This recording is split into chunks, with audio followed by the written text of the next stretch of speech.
Ça y est, on a commencé notre tour d'Europe et le premier pays, c'est l'Italie.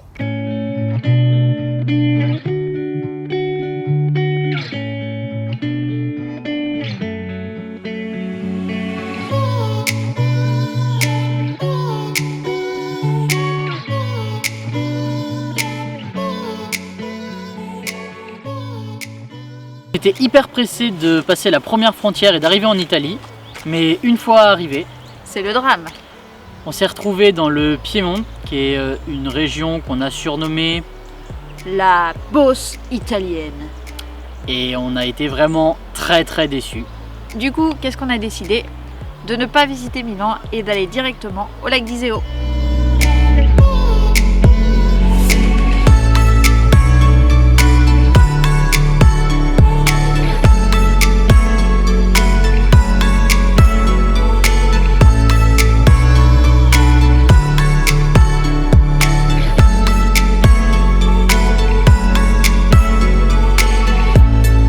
Ensuite, on a décidé de faire une pause au nord de la Lombardie, sur un spot au milieu des vignes.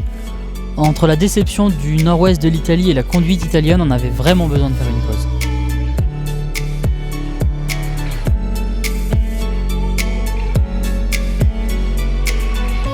Puis nous avons pris la route direction le Sud Tyrol, où on en a pris plein les yeux.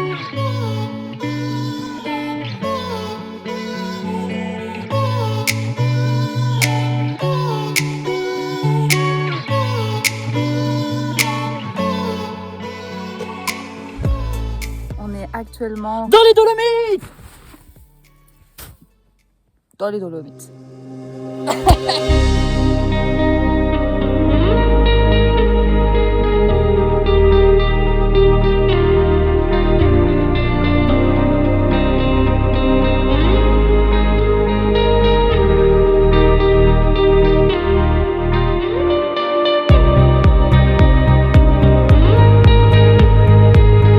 Historiquement, les Dolomites, c'est aussi un lieu de bataille de la Première Guerre mondiale.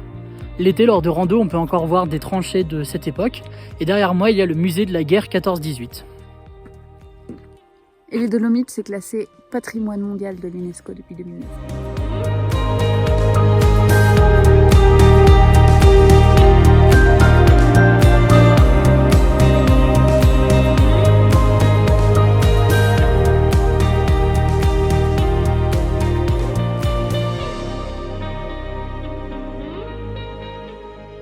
Les Dolomites, c'est une chaîne de montagnes rocheuses située au nord-est de l'Italie.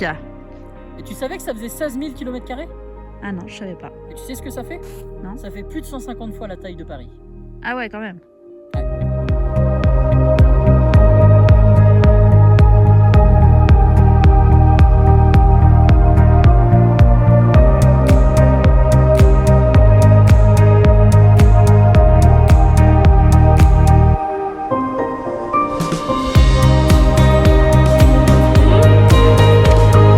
On continue?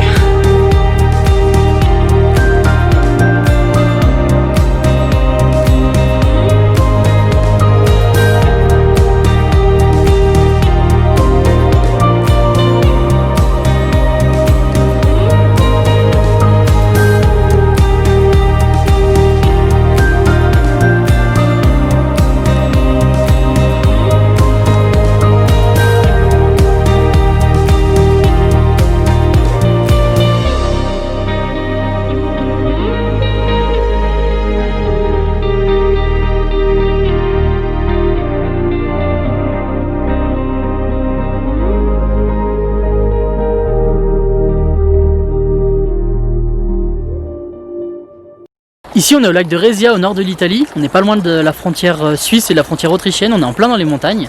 Et ce lac il a une particularité, c'est qu'il y a une église qui sort de l'eau.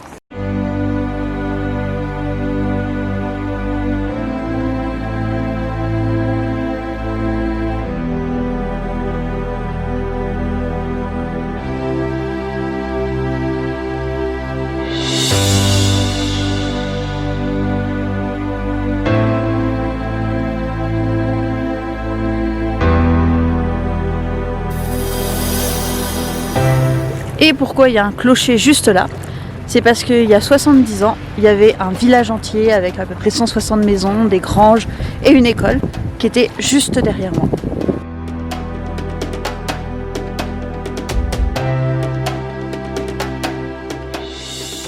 Il faut savoir que ce village, il était au bord du lac de Rezia. Et à côté, il y avait un autre petit lac.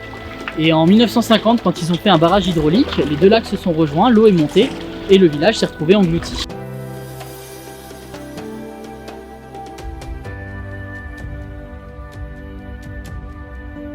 Et petit fun fact, l'église, ils ont essayé de la faire écrouler en la faisant exploser.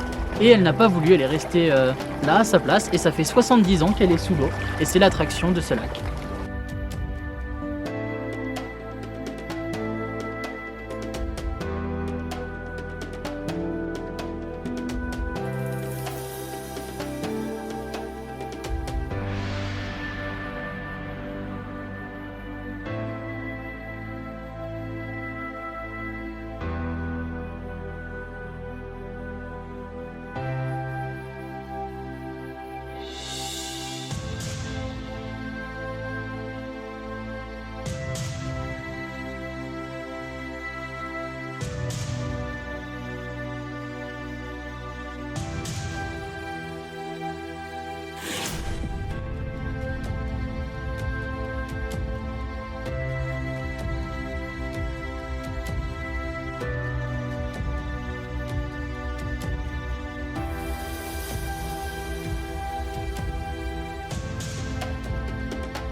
Petit point sécurité routière sur la conduite en Italie. Alors les Italiens ont une conduite plutôt sportive et assez inattendue. C'est-à-dire que les lignes blanches, les limitations de vitesse, etc. n'existent qu'à titre indicatif. Tu respectes ou tu respectes pas. En tout cas, eux ne les respectent pas. Les priorités non plus, donc attention quand on arrive à un croisement. Concernant les panneaux Dodane, alors c'est plutôt marrant puisque quand il y a un Dodane, il n'est pas indiqué, et quand il y a un panneau Dodane, ça veut dire que la route est éclatée, ce qui est le cas de beaucoup de routes italiennes.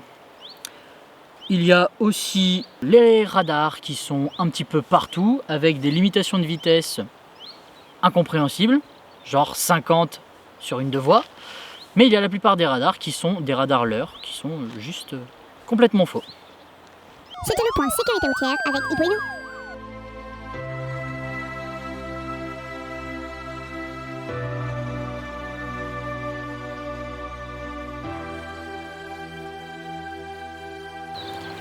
Pour résumer ces 3 semaines passées en Italie, on va dire que les spots pour dormir étaient assez compliqués à trouver quand même. Ouais.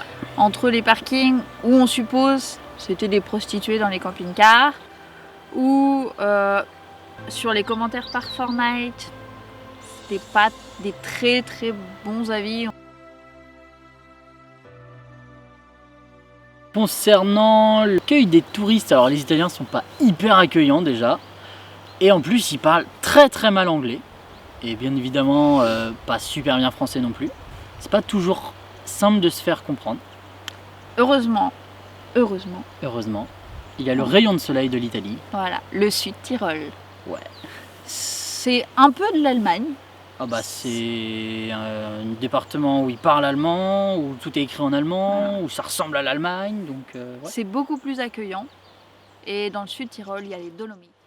Dernier petit point, l'Italie est un pays assez sale, où il y a pas mal de déchets qui traînent partout sur le bord des routes, et beaucoup de déchets sur les spots. Alors pensez à prendre un sac poubelle et à les ramasser, c'est plutôt cool. Et on espère que cette vidéo t'aura plu. N'hésite pas à t'abonner à notre chaîne pour voir nos prochaines vidéos qui arriveront bientôt. Ou pas.